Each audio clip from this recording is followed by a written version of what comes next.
नागपूर जिल्ह्यामध्ये 15 नगर परिषद आणि 12 नगरपंचायतच्या निवडणुका आहे आणि त्याचा प्रचार जो आहे तो आता शिगेला पोहोचलेला आहे।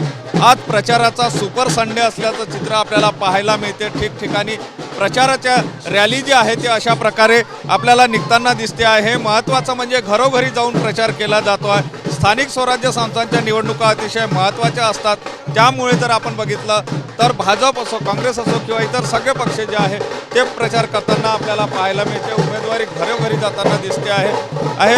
महत्त्वाचं जर या ठिकाणी आपण बघितलं तर उमेदवारांचा प्रचार जोरामध्ये सुरू असल्याचं चित्र पाहायला मिळते आहे। आणि आपण सध्या वाडी नगर परिषदच्या या परिसरात आहो आणि त्या ठिकाणी प्रचार सुरू आहे। नगराध्यक्ष पदाचे उमेदवार आपल्यासोबत आहे। भाऊ, काय सांगाल, कशा प्रकारे प्रचार चालला आहे, अंतिम टप्प्यामध्ये आलेला आहे? नाही, मागील 8 दिवसापासून सर्व भारतीय जनता पक्षाचे कार्यकर्ते आपापल्या प्रभागामध्ये मतदारांकडे जाऊन संपर्क साधण्याचं काम या ठिकाणी जवळपास आमचं 2दा-3दा झालेलं आहे।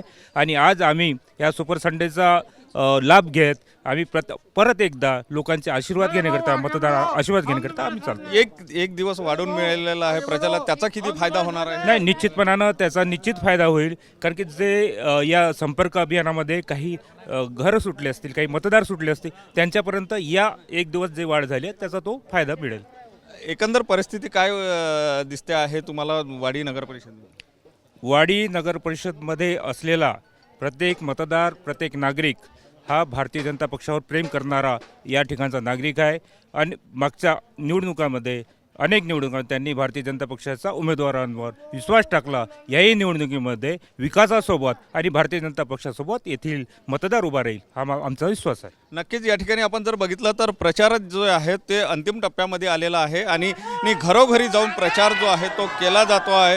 हे मग ते काँग्रेसचा असो, भाजप असो किंवा इतर पक्ष जे आहे सगळेच पक्ष कामाला लागलेले आहे। आणि आज प्रचाराचा हा सुपर संडे आहे, त्यामुळे प्रचाराचा जोर मोठ्या प्रमाणात असल्याचं चित्र सुद्धा पाहायला मिळते आहे। कॅमेरामन साईसह सुनील ढगे, TV9 मराठी, वाडी, नागपूर।